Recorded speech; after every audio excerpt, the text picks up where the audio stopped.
of Akin Bogbade Nursery Primary School in Abeokuta, Ogun State.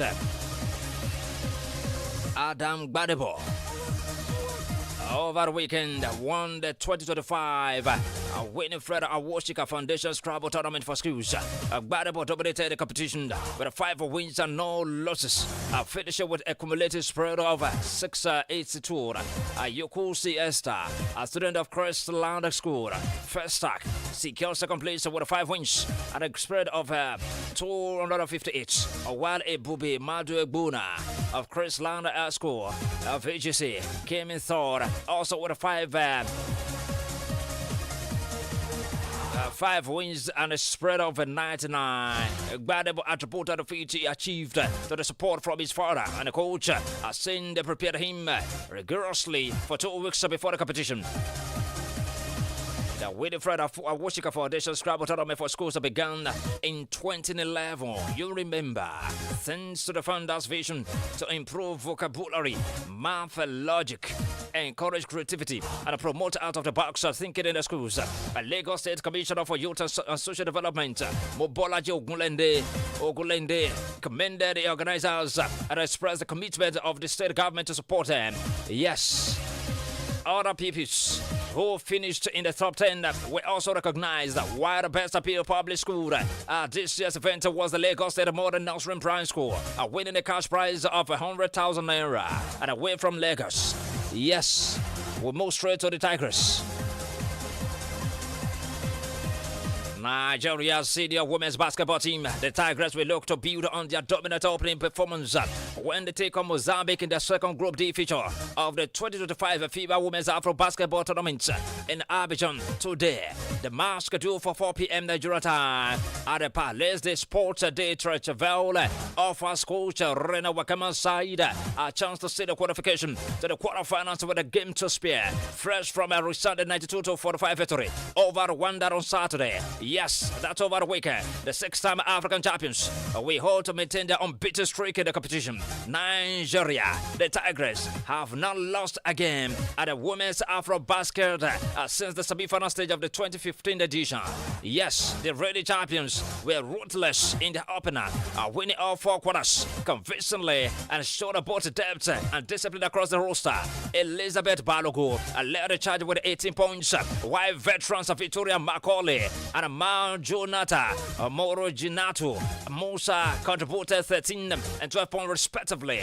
Mozambique, on the other hand, also made a winning start to the campaign, brushing aside Rwanda 72-55. Their dominant first half display proved decisive with the strong finishes at both the opening and the final quarters. The victory has set up Mount Slouch as a straight fight for top spot at the group. Historically, Nigeria hold a clear edge over Mozambique, winning 8 of the last 10 meters. Yes, the most recent encounter came at the quarterfinal stage of the 2023 Afro Basket, where the Tigers triumphed 59-52 in the 10th affair. Prior to that, the 2021 edition saw Nigeria record a 67-50 group stage win. Mozambique's last victory over Nigeria dates back to the 2013 quarterfinals. Statistically, Nigeria's firepower and efficiency have once again stood out this tournament. They averaged 92 points per game compared to Mozambique's 72 per game. The Tigers also lead in the rebounds of 47-46, assists 25-20, and free throw percentage 83.3% to 56.5%. Their superior 2-point shooting accuracy 58.3% and defensive intensity were evident in their dismantling of Rwanda. Today's feature will test both sides of ambitions, but with the likes of Balogun, Macaulay, Ami Okonkwo, and Ifunanya Okoro in fine form. Nigeria will enter the contest as a firm favorite. Coach Wakama is expected to stick with a balanced approach, combining experience with exciting new faces such as Vera Ojenua, who made a scoring debut in the opener. The Tigers are eyeing a record extended 7th continental title and remain on course if the opening performance is eligible to go by. We hope for the best. Football, straight to cricket. Yes, the Nigerian national men's cricket team, the Yellow Greens, ended the period of Africa T20 series in Uganda, with a 6-wicket loss to Kenya on Sunday yesterday, marking the end of their adventure with just 1 win in 6 matches. As the lowest ranked team in the tournament, Nigeria Yellow Greens face a mountain of challenges against more established sides like Kenya, Uganda, and UAE, and Namibia. Their only win was recorded against Namibia on Friday by 80 runs, and the DLS adjusted the match after being restricted to 88-9 while chasing 106. A day later, on July 18, Uganda posted a commanding 118-4, and Nigeria could only muster 85-5 in the reply, falling to a 77-run loss. Their match against Namibia on July 19 saw Nigeria put up a fight with about 111 all out, but Namibia chased it comfortably, winning by 8 wickets. The 12th round continued on July 21 and against the UAE, where Nigeria's battle collapsed to just 58 runs as the UAE secured a 7-wicket victory. Away from cricket, straight to football, Nigeria Super Falcons of Nigeria. Oh my God, the green, wild green recorded their 10th WAFCON title, a very huge one. Yes, check the time, 24 minutes gone past 7 o'clock. The chairman of Orama Football Club, an academy in Abuja, Dr. Pat Orama, has congratulated the female national football team, the Super Falcons, for winning the 2024 Women's Africa Cup of Nations in Rabat, Morocco over the weekend. Orama, who had pledged an incentive of 500,000 naira for each goal scored in the finals, said he would redeem the 1.5 million earned by the Super Falcons for beating the Moroccan female national team by 3-2 in the friendly Alcantara, the goalkeeper of the tournament, respectively. Present the invaluable contributions of the entire team to the special recognition for the two-player item moment for Bola Ahmed Tinubu and the Super Falcons of Nigeria. Let's listen to their conversation after they played the final against Morocco. Now let's listen to it.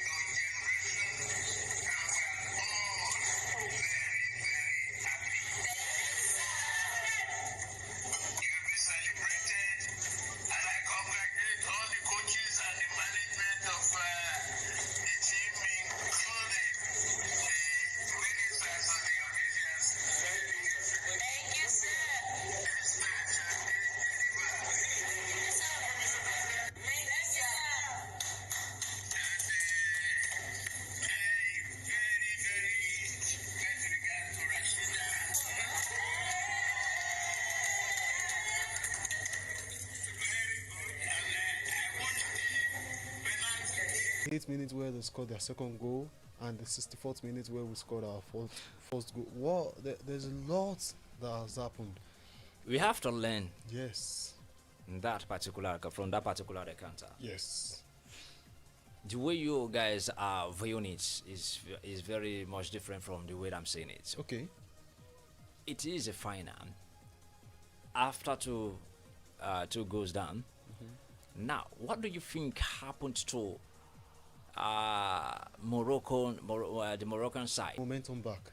The moment they got their momentum, the moment they got their mojo, the moment they got their vibe back, we can see how well they managed to turn the match around. So I don't think it's about Morocco. I think it's about Super Falcon, because if it's Super Falcon who had chances to make those mark against Morocco, they would have taken it, and we wouldn't have lost if we were in position of Morocco. That was one thing I felt about it. Well, here we are. We picked up very late in the match. Not so late, but in the middle of the match. Before the match, yes, sir. Before the kickoff, people were, rating Morocco more than Nigeria.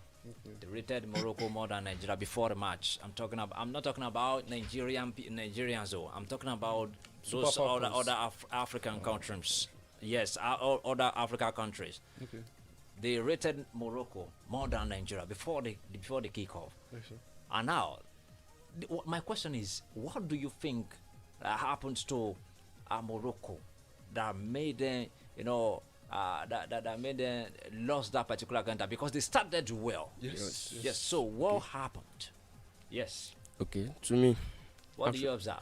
what I observe is this is a final, and it's like a battle from the first minute to the 90 minutes. You have to give all, like 100, even more than 100. You have to give it all, and I see it in terms of the Nigerian women. They are ready for the war, and they are ready to collect the trophy. So in the times of Morocco, is this aspect that yes, as they have said, they gave their best from first minute to the 60 minutes, where we are still trying to give our best. 2 goes down, and you think we've won it all. No. You still have to give, like, you still have to put more effort, because this is final. Everything can change. But after the 2 goals, they were not playing defensive game. I didn't see them playing defensive game. They were Yes. even coming out more. They were coming out more, and which give us the own option. We are ready for it. From the first minute to 90 minutes, the Nigeria are pushing. They are pushing. Because 2 goals, early 2 goals, I don't think any other team will be able to like do that kind of comeback. Okay, so so to me, I think Morocco did not give This is what I feel. I want to cite, and you look at what Steven Gerrard and the Liverpool squad did to AC Milan. Now, AC Milan was leading by 3 goals at the end of the first half, and Liverpool just came and it's not like AC Milan was not attacking. We watched the highlights, we watched the match over and over, and I already you see like already say. yeah, you see AC Milan was still attacking despite winning 3-0. Yeah. Now this is not me advocating for packing the balls when you're winning, but you have to be conscious of what happens in the match. You don't lose focus that okay, yes, you are winning 2-0 and you want to get comfortable with the win. That's the point. They lost their focus immediately. They got that 2 goals. Yes, they Immediately got they got complacent. That was what. They That was how a super focus of Nigeria tried to conquer it, and they really conquered it. Yeah. Scores. So calmed down. by the time they were going to, I think a moment of that almost gave me an heart attack in the match was when Morocco got a penalty. They got a penalty and the tension was high and everyone was just calm. Well, Everyone was okay. it's fine. Until they had to ask the ref to check the VAR again and all that. So yeah, it's a beautiful moment. Wow, thank you. That's just the point. While winning, please and please, never lose focus. Never look focus. Yes. And of course, Nigeria's triumphant run at the 2024 Women's Africa Cup of Nations was crowned with not just a record extended 10th title, but also the individual awards for two of the team's key stars, Rashida Tajibadi and Chiamaka Nado's. The Super Falcons staged a stunning comeback on Saturday night.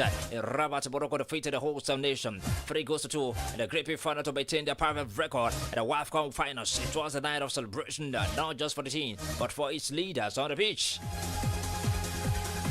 So Captain Rashida Tajibade, who delivered consistent inspirational performances throughout the tournament, was named the most valuable player of the competition. The dynamic winger was pivotal in Nigeria's path to the final, and the woman of the match honors in 3 of their 6 games. Her skilled leadership and tenacity embodied the spirit of a team that refused to give up, even when trailing by 2 goals at halftime in the final. In goal, Chiamaka Nado's tutor. The 23-year-old showstopper was awarded the best goalkeeper of the tournament after conceding just 2 goals in open play. Both in the final match, her calm commander of the box and clutch saves, especially in the team's knockout stages, proved decisive in Nigeria's title-winning journey, including the dramatic semi-final win over the defending champions, South Africa. Despite Morocco falling short in the final, their star Zilen Chebak emerged as the tournament's golden boot winner with 5 goals. Justin Madugu, coach of the tournament, has quickly emerged as one of the brightest stars in Nigeria women's football. From her grassroots in Abia to her growing reputation on the international stage, the Super Falcons forward continues to make headlines for all the right seasons. Yeah, we talk about the 5 key tunes to know about the rising football talents. Esther Okoronkwọ was born in Abia State, Nigeria, but moved to the United States at a young age. She grew up in Richmond, Texas, and her football journey began there. She attended John and Randolph Foster High School, then played collegiate football at the Northeast Texas Community College before transferring to Lama University, where she further honed her skills. In February 2025, Esther Okoronkwọ signed with the Canadian club AFC Toronto in the newly launched Northern Super League. It didn't take long for her to make an impact. On May 1, 2021, she scored both goals in a 2-1 win over Calgary White FC, securing the club's first ever win in history. Her match-winning performance instantly made her a fan favorite and a key figure in the team's early success. Esther Okoronkwọ made a senior debut for Nigeria on June 10, 2021 in the friendly against Jamaica. Less than a year later, she scored her first international goal in the crucial 2022 Women's Africa Cup of Nations qualified against Ivory Coast, helping Nigeria secure a 1-0 victory and qualification for the tournament. Esther Okoronkwọ was one of the Nigeria standout players at the 2024 Women's Africa Cup of Nations. In the quarterfinals, she scored once and provided 2 assists in a 5-0 victory over Zambia.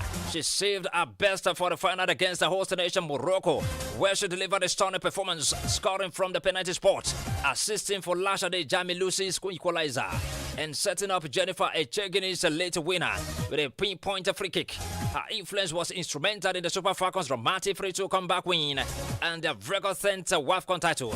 Esther Okoronkwọ was included in Nigeria's 23 women's squad for the 2023 FIFA Women's World Cup, further cemented her place as one of the country's top 4. In 2024, she received another career milestone when she was named at the Nigeria squad for the Summer Olympics, underlining her growing importance to the national team. That's about all Esther Okoronkwọ.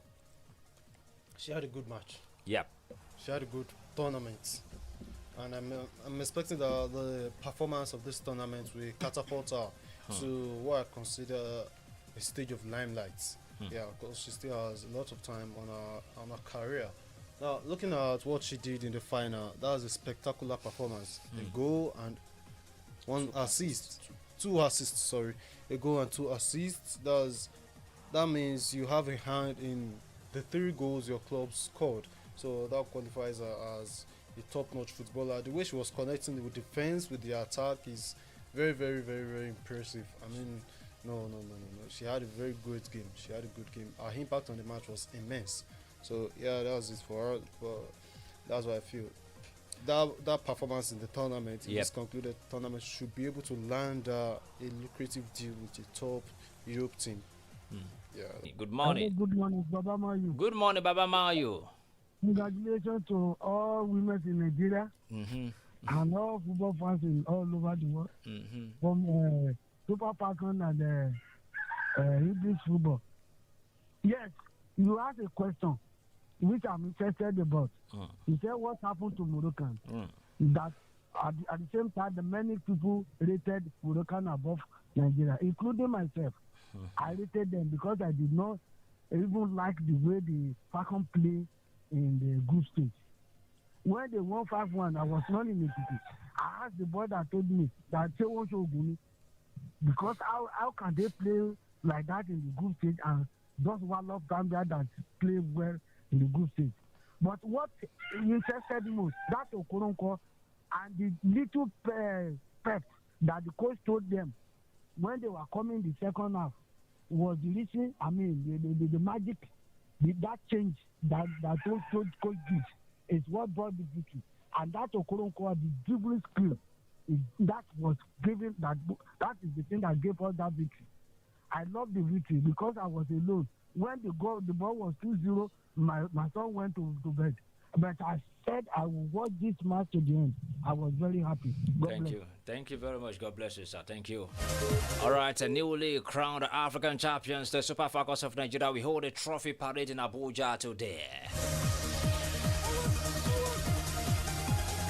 Away from that, Oshuala has dismissed rumors claiming she has retired from the international football. After Nigeria's dramatic 3-2 win over the host nation, The 6-time African Player of the Year described the speculation as false. Yes.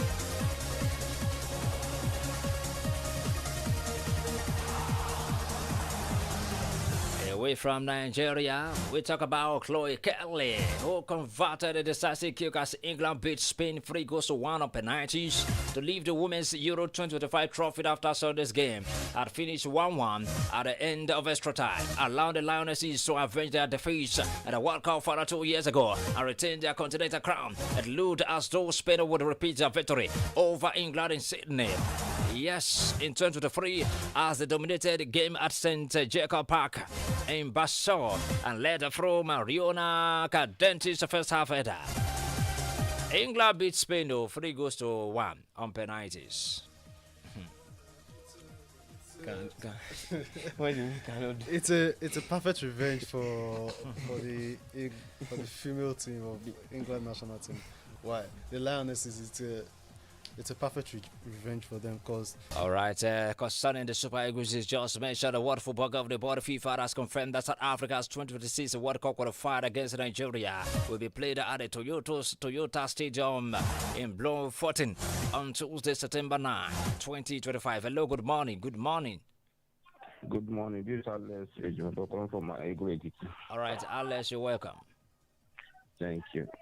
First of all, congratulations to all Nigerians and also congratulations to our Super Falcons. I greet you all in the studio. So, there's one. Yeah, he was talking about what? He was talking about lasers. There's Okay. a way. There's an objects football fans bring to stadium. Okay. Laser. It's like a lighting. So it could To be distract most players. time it's usually green and red in color. So they point it to the player's face, especially when there's probably a penalty kick or corner kick. No, not usually corner kick. Penalty kick, free kicks. When the ball is in a dangerous area and their team is likely to be affected by that set piece, so they shine it. They shine it either on the goalkeeper's face or on the player who is about to take the set piece. And of course, it is unethical. It is not proper. It is bad. It is improper. Because why will you come and try to distract a player of your opposition? No, it's not proper. It should be a fair game. Yeah, I think it's true. Footballing bodies, organizing bodies should look into these acts. They should look into it because you can't do something like that, and it's not. People are not supposed to get away with something like that because it's supposed to be a free and fair game. Now, when you do something like that and the player is disorganized by that sort of distraction, it questions the integrity of your own team winning. It questions the integrity, so it is bad to use lasers. So it was dominant among the Moroccans, especially in the final, because there was laser touches on the eyes' face as well. So issues like that should be looked into by the organizing bodies. All right, Martin Odega scored the winner from the spot in the 84th minute as Arsenal beat Newcastle 3-2 in the preseason friendly in Singapore yesterday. Victor Gyökeres, the Swedish international striker, signed on Saturday from Sporting Lisbon, was introduced to the crowd of more than 38,700 before kickoff. And now, Mikel Arteta said something about Victor Gyökeres, saying that Victor Gyökeres will be their penalty taker as he replacing Bukayo Saka.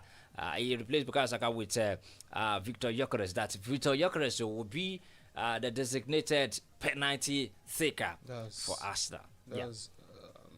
Well, you are free to say something. Every time a coach makes a decision, yeah. Number one, we as fans, we are free to make criticism or appreciation of whatever decision it is. But looking at Bukayo Saka, when he faced the penalty in a crucial match, at a crucial position in a crucial stage, he made a mess of it. You try to play a Panenka on Thiago Courtois in a quarter-final clash of Arsenal versus Real Madrid. If interest, the 26-year-old. We've talked about Luis Diaz is expected to leave Tokyo later today to complete his move to Bayern Munich. So Raheem Sterling and Jack Grealish are on Napoli's list of alternative winger targets. Why are you smiling? No, when you want to build your attack on either Jack Grealish or Raheem Sterling, your desire to compete should be questioned. Don't worry. Yeah, your desire to compete should be questioned. You want to build your attack around Raheem Sterling.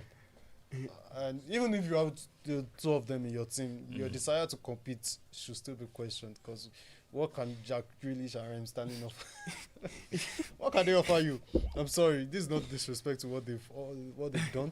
Jack Grealish has been good at the earliest stage of his career. Same with Raheem Sterling in his Liverpool and Manchester City days. In fact, a little bit good in the Chelsea's days. But looking at what he did at Arsenal in the last season, looking at how Jack Grealish went a whole year without scoring up to 5 goals. On the other hand, Raheem Sterling, I think, is because of playing time. But let's just hope for better things. Because of playing time? He had a play time in Chelsea. I mean, Arsenal. Okay. Arsenal. Let's just hope for better things. Okay, no problem. All right, Newcastle are braced for a former offer from Liverpool for Alexander Isak this week. So we know what will happen. Yeah, the departure of Luis Diaz should be able to land them. Isak, yes. That's what we are hoping for. All right, this is how far we can go to today's edition of Sport Extra. We'll be back next week. We'll be back tomorrow for another edition. Live weekend. All right. My name is Kingsley Iniovosa.